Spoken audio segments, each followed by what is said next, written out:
ఇంకా ఇంద్రజిత్ ఒక విధంగా చెప్పాలంటే రావణుడి కన్నా శక్తివంతమైనటువంటి వాడు. కారణం ఇంకా లీలావతి జన్మ ఇవ్వబోతోంది అనుకున్న సందర్భంలో రావణాసుని భార్య మండోదరి ఇంకా బిడ్డను కనబోతుంది అనగా రావణాసుడు నవగ్రహాలను దగ్గరికి పిలిచి నా కొడుకు జాతకము అత్యంత ఉత్కృష్టంగా ఉండే స్థానాలలో మీరు నిలబడండి అని కమాండ్ చేస్తాడు. జ్యోతిష్ శాస్త్రాన్నే కమాండ్ చేయగలిగిన శక్తి ఆ రావణాసుడికి. వాళ్ళందరినీ జయించి వాళ్ళ కింద సేవకులుగా పెట్టుకున్నాడు.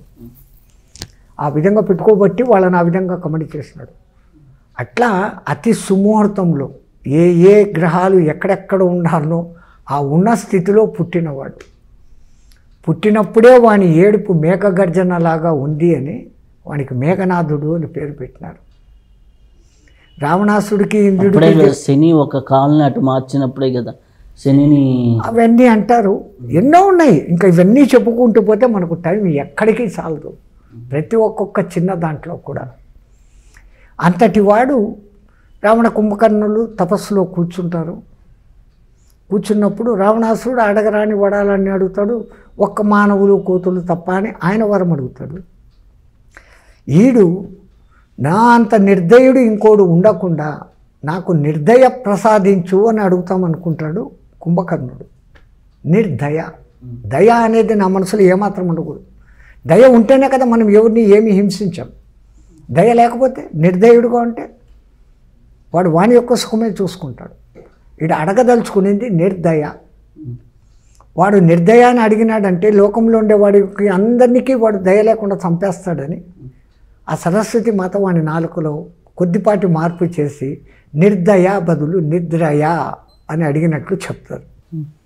అప్పుడు మరి ఎప్పుడూ నిద్రపోతే ప్రమాదమని 6 నెలలు నిద్రపోరానైనా ఒక్కరోజు మేల్కొని ఆ రోజే తిను, లేకపోతే వాడు రోజు తినడం మొదలు పెడితే భూప్రపంచం అంతా కానీ 3 రోజుల్లో ఖాళీ చేసేస్తాడు. అంత తిండిపోతు. కాబట్టి వానికి అట్లాంటి వరం వచ్చింది.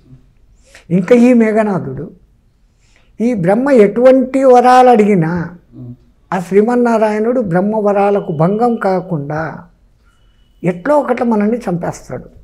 చంపకుండా తప్పించుకొని బ్రహ్మ దగ్గర వరం పొందేది ఎట్లా అని విచిత్రమైన వరం. ఎవడైనా పెళ్లి చేసుకొని భార్య ఉండి 14 ఏళ్ళు పగలు రాత్రి నిద్రపోకుండా ఉండగలిగితే, బ్రహ్మచర్యంతో ఉండగలిగితే, భార్య ఉండి 14 ఏళ్ళు బ్రహ్మచర్యంతో ఉంటూ పగలు రాత్రి నిద్రపోకుండా ఎవడైనా ఉంటే వాని చేత నేను చావా. ఈ సందర్భం ఎక్కడైనా జరుగుతుందా? అందుకే లక్ష్మణస్వామి మేఘనాథుడితో యుద్ధం చేస్తూ వాడు ఇంకా నా చేతిలోనే సస్తాడు కదా ఎట్లాగూ. 2 సార్లు ఓడిపోతారు. ఒకసారి మూర్ఛితుడైపోతాడు, నాగపాశంలో చిక్కుంటాడు. వీళ్ళిద్దరిని కూడా కట్టిపడేసిన గొప్ప శక్తిమంతుడు వాడు. మరి ఎంతైనా కానీ నా వరం ప్రకారం, వాడు అడిగిన వరం ప్రకారము నేను 14 ఏళ్ళు మేల్కొనే ఉండా. నా భార్య అక్కడుంది, నేను ఎక్కడుండా, బ్రహ్మచారిగా ఉండా. మరి వీడు నా చేతిలో ఎందుకు సావడం లేదు అని హనుమంతుల వారిని అడుగుతాడు.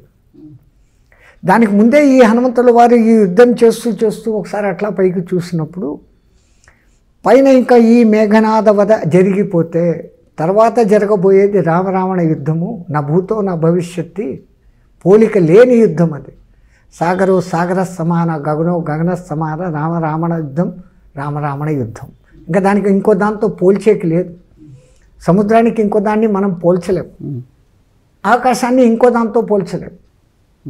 అట్లా రామరావణ యుద్ధం పోల్చేకి లేదు. దాన్ని చూడాలని ఉత్సుకతగా సకల దేవతలు మునులు పైన ఆకాశంలో ఉండారంట. వాళ్ళందరికన్నా ముందు అగస్త్యుడు కాస్త నడుము మీద చేతేసుకొని టీవీగా నిలబడి ఉన్నాడంట. ఇంతటి శాంతుడు, వింధ్య పర్వతాన్ని వంచినవాడు, సముద్రాన్నే ఔపాసనగా బట్టి తాగలిగినవాడు, వాతాపిని అరిగి జీర్ణం చేసుకున్నవాడు, వింధ్యవాసిని దేవిని పూజించే మహానుభావుడు, వీనికి ఇంత గర్వం ఎందుకు అనుకున్నాడు ఆంజనేయ స్వామి. ఆయన దివ్య దృష్టికి తెలిసింది ఏమంటే, బ్రహ్మదేవుడు అయ్యా నువ్వు పోయి రాముడికి ఆదిత్య హృదయం బోధించు, ఆ ఆదిత్య హృదయం శక్తితో రావణ సంహారం జరుగుతుంది అని చెప్పి పంపించుండ. నేను ఆదిత్య హృదయం రాముడికి చెబితే కదా రావణ వధ జరిగేది. సో నేను గొప్ప, రాముడు మానవుడు అన్న దృష్టిపదంలో ఉన్నాడు ఆయన. హనుమంతుల వారు ఎంత వీర రామ భక్తులు అంటే రాముణ్ణి ఎవరు ఏమన్నా భరించలేనివాడు. రామనామం ఎక్కడ వినపడుతుందో అక్కడికి వచ్చి ఉండేవాడు. ఎత్ర ఎత్ర రఘునాథ కీర్తనం తత్ర కుపమస్తకాంజలి బాష్పవాయు పూర్ణ పరిపూర్ణలోచనం నమత రాక్షసాంతకం అని ఆ మహానుభావుని అంటాం. ఆయన ఈయన యొక్క గర్వాన్ని అంచాలనుకున్నాడు. లక్ష్మణస్వామి అదే సమయంలో ఈ ప్రశ్న అడిగాడు. ఈ ఇంద్రజిత్తు నా చేత సావాల్సిన వాడు కదా, వాని వరాల ప్రకారం నేను ఉన్నాను కదా అని అడుగుతాడు. అయ్యా వీడి సచ్చినాక మళ్ళీ రామరామణ యుద్ధం జరగాల 9 రోజులు, నవరాత్రులు జరిగితే విజయదశమి అవుతుంది, మరి ఇంకా వాడికి 10 days గ్యాప్ ఉంది, మరి ఈ లోపల వీడి సచ్చేది ఎట్లయ్యా? రాముని గుణకణాలను అభిమంత్రించి ఏదైనా బాణం వేయి, దాంతో సస్తాడు అని. ఇంత బ్రహ్మాస్త్రము, బ్రహ్మదండాస్త్రము, మేరుకాస్త్రము, వరుణాస్త్రముతోనే చావనివాడు రాముడికి 1,000,000 గుణాలు, అగణిత గుణ రాముడు, ఏ గుణాలను మంత్రించమంటావు అంటాడు. అంటే ఆయన చెప్తాడు, ధర్మాత్మ సత్యసంధచ్చ రామో దశరథోర్వి పౌరుషేచ న ప్రతిద్వంది ఇతి శరం జహీ రావణిం అంటాడు. ఈ మాట చెప్పి ఈ 4 గుణాలు చెప్పు అంటాడు. లక్ష్మణస్వామి బాణానికి అభిమంత్రించడం మొదలు పెడతాడు. ధర్మాత్మ అంటాడు, బాణం కదలదు. సత్యసంధశ్చ అంటాడు, బాణం కదలదు. దశరథ పుత్రస్య అంటాడు, కదలదు. పౌరుషేచ న ప్రతిద్వంది అంటేనే బాణంలో శక్తి ప్రవేశం జరుగుతుంది. ఆ బాణాన్ని వదులుతాడు, ఇంద్రజిత్తు చచ్చిపోతాడు. అందరూ జయజయధ్వానాలు. లక్ష్మణస్వామి మట్టుకు విచారంగా కూర్చుంటాడు. హనుమంతుల వారు ఏమీ తెలియనట్లు వచ్చి, ఏమయ్యా ఇంతటి ఘనకార్యం చేసినావు? రావణాసుడు అంటే మాకు భయం లేదు, వీడితోనే మాకు భయం ఉండింది, వీడిని చంపేసి నువ్వు ఇంత విచారంగా కూర్చున్నావు ఎందుకు అంట. నువ్వు ఇచ్చిన మంత్రాలు ఏంది? మా అన్న ధర్మాత్ముడు కాదా?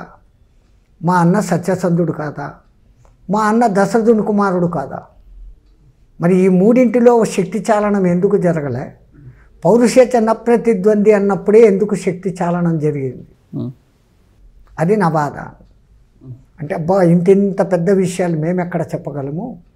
అదిగో అన్నీ తెలిసిన మహానుభావుడు అగస్త్యుడు ఉన్నాడు, ఆయన కిందికి పిలుచు, ఆయన చెప్తాడు. ఆయన దగ్గరికి వచ్చాడు. లక్ష్మణస్వామి ఆవాహన చేశాడు, ఆయన కిందికి వచ్చాడు. ఏం నాయనా? అయ్యా ధర్మ సందేహము మీలాంటి వాళ్ళే తీర్చాలి, మా రాముడు ధర్మాత్ముడు కాదా? అగస్త్యుల వారి వ్యూ పాయింట్ ఏంటి? రాముడిని తక్కువ చేయాలి. ఎక్కడ ధర్మాత్ముడు? 2 తప్పులు చేసినాడు కదా. ఒక ఆమెను చంపేసినాడు కాబట్టి ధర్మం తప్పినాడు. స్త్రీని ఎటువంటి వాడో చంపకూడదు, చంపినాడు. స్త్రీని హింసించకూడదు, ముక్కు చెవులు కొయిపించినాడు, నువ్వే కోరవలసినావు కాబట్టి రాముడు ధర్మం తప్పినాడు. సరే సత్యసంధత, పితృవాక్య పరిపాలన కోసం పితృ నోట్లో నుంచి మాట రాకుండా పినతల్లి నువ్వు ఇట్లా పోవాలరా అని చెప్తేనే అంతటి రాజ్యాన్ని తుసాకారంగా వదిలి బయటకు వచ్చినాడు. సత్యసంధుడు కదా. సత్యసంధుడే అగ్ని మీద ప్రమాణం చేసి వాలిని నేను చంపుతానని అక్కడ చెప్పి అన్నదెమ్మలు ఇద్దరు కొట్లాడుకుంటా అంటే చెట్టు పక్క నుంచి బాణం వేశాడు. సత్యసంధత లోపించింది అంటాడు. సరే ఈ 2 ఎట్లన్నా పోనీ, మన ఆయన దశరథుని కొడుకు కాదా? ఎక్కడ ఆయన పుత్రకామేష్టి చేశాడు, యజ్ఞపురుషుడు పాయసం ఇచ్చాడు, ఆ పాయసం తాగి మీ 3 తల్లులు గర్భవతులైనారు. ఇంత చెప్పేసరికి అంతవరకు ఓపిగ్గా విన్న హనుమకు ఇంకా మండిపోయి తాటకీ సంహారం కానీ శూర్పణఖ ముక్కు చెవులు కోసేటప్పుడు కానీ నువ్వే పక్కన ఉన్నావు లక్ష్మణ, నువ్వు పక్కన ఉన్నావు. అట్లాగనే వాలి సంహారం జరిగేటప్పుడు కూడా నువ్వు రాముడి పక్కనే ఉన్నావు. అక్కడ ఏం జరిగిందో నువ్వు ఒక్కసారి ఊహించుకో అంటాడు. అప్పుడు లక్ష్మణ స్వామి 1 నిమిషం కళ్ళు మూసుకొని, మహాత్మా మా అన్న సత్యసంధత ఎక్కడా దాటలేదు. తాటకీ సంహారం జరిగేటప్పుడు గురువు ఆజ్ఞ, గురువు విశ్వామిత్రుడు అక్కడ ఉన్నాడు. ఆడది అని చూడకు, చంపే అన్నాడు. గురువు ఆజ్ఞ మీరకూడదు, ఆడదాన్ని చంపకూడదు. అందుకని మా అన్న ఎప్పుడూ అలవాటు లేనిది ఎడమ చేత ధనుస్సు ధరించి కుడి చేత్తో బాణం వదిలే మా అన్న కుడి చేతిలోకి తీసుకుని ఎడమ చేత్తో బాణం వేశాడు. ఆ తాటకి సచ్చింది. నేను ఆ రోజు రాత్రి మా అన్నగారి కాళ్ళు ఒత్తుతూ అడిగాను, అట్లా గురువాజ్ఞ మీరకుండా ఇట్లా ఆడదాన్ని చంపకూడదు అన్న ధర్మనియతిని మారకుండా నీకు అలవాటు లేని చేతితో బాణం వేసావు. ఆ బాణం శక్తిగా తగిలి ఆ భయపడి పారిపోతుందని కదా నువ్వు ఈ పని చేసావని అంటాడు. అంటే రాముడు నవ్వుతూ అంటాడు, లేదు లక్ష్మణ, స్త్రీని స్త్రీ చంపింది అంటాడు. పురుషుడిలో వామభాగము స్త్రీ. కాబట్టి ఎడమ చేత్తో నేను బాణం వేశాను అంటే నాలోని స్త్రీత్వం బాణం వేసింది. స్త్రీని చంపింది, నేను పురుషుడుగా చంపలేదు. ధర్మ సూక్ష్మం అట్లుంటుంది. ఇంకా శూర్పణఖ ముక్కు చెవులు కోసేటప్పుడు రాముడు మొత్తం రామాయణంలో 2 చోట్లనే పరిహాసరాముడుగా కనపడతాడు. సకల గుణ రాముడు పరిహాసరాముడుగా 2 చోట్ల కనపడతాడు. ఒక చోట ఆయన అశ్వమేధ యాగం చేసేసి అందరికీ గోవులు దానం ఇస్తా అంటే ఒక ముస్దుసలి వ్యక్తి వస్తాడు. వచ్చి అయ్యా నాకు కూడా ఆవులు ఇస్తావా అంటే వాడిని ఏదో ఆట పట్టించాలా అని, ఏదో నీ చేతికి కర్ర ఇస్తా ఉన్నాను, నువ్వు ఎంత దూరం నువ్వు కర్రని ఇసుడితే ఆ కర్ర పడినంత దూరం ఉన్న ఆవులన్నీ నీకు ఇస్తాను అంటాడు. ఆ ముసలోడు ఆ కర్ర చేతికి తీసుకొని జై శ్రీరామ్ అని ఇసుడితే అయోధ్య అవతల ప్రవహిస్తున్న సరియు నది అవతల ఒడ్డులో ఉన్న ఆవుల మందం దాటి పడిందంట.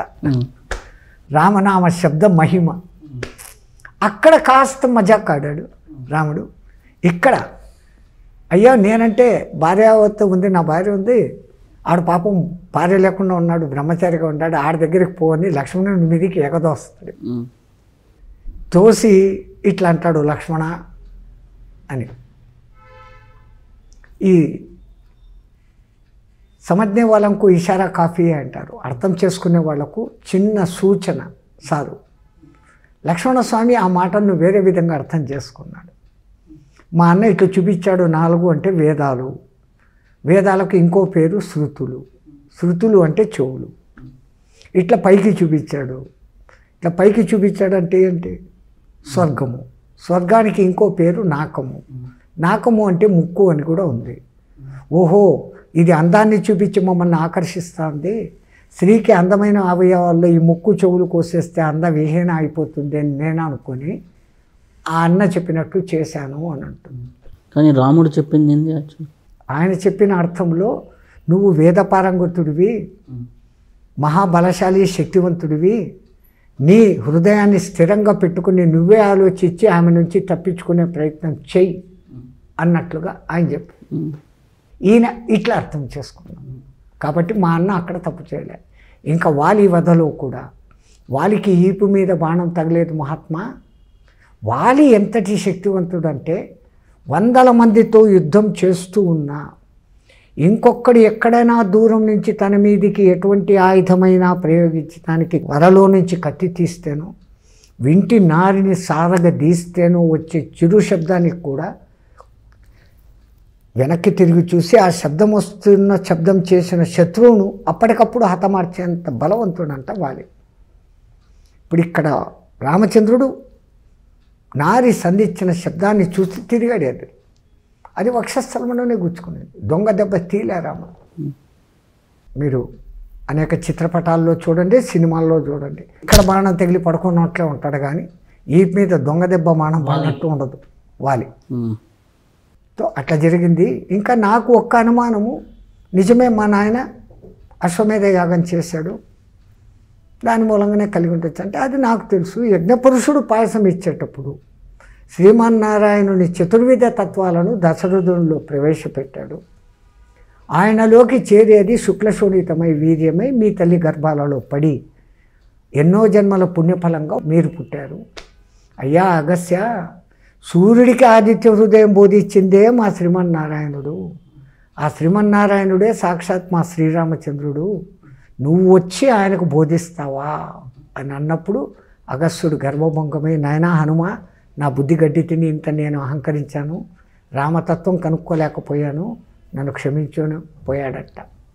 ఆ తర్వాత మళ్ళీ ఆదిత్య హృదయాన్ని ఇంకా అది చెప్పాలి కాబట్టి మనందరికీ పుణ్యం కలిగించాలని వ్యాసుల వారు ఆ ఆదిత్య హృదయాన్ని దాంట్లో పెట్టారు. వ్యాసుల వారు ఎట్లయితే మహాభారతంలో భగవద్గీతను పెట్టారు, రామాయణంలో వాల్మీకి వారు మన కోసం, వాల్మీకి మహర్షి మన కోసం ఈ ఆదిత్య హృదయం పెట్టారు. తతో యుద్ధ పరిస్థాంతం అని మొదలవుతుంది కదా, రశ్మివంతం సముద్రవంతం అని మొత్తం 30 శ్లోకాలతో ఉంటుంది. 32 శ్లోకాలతో వస్తాయి. రోజు సూర్యుని చూస్తూ దాన్ని పఠన చేస్తే మనకు ఆ 32 శ్లోకాలు చదివే దాంట్లో ఒక విచిత్రం, కరెక్ట్గా సూర్యబింబం ఇంకా రాబోతుంది అన్నప్పుడు మీరు కూర్చొని చదవండి.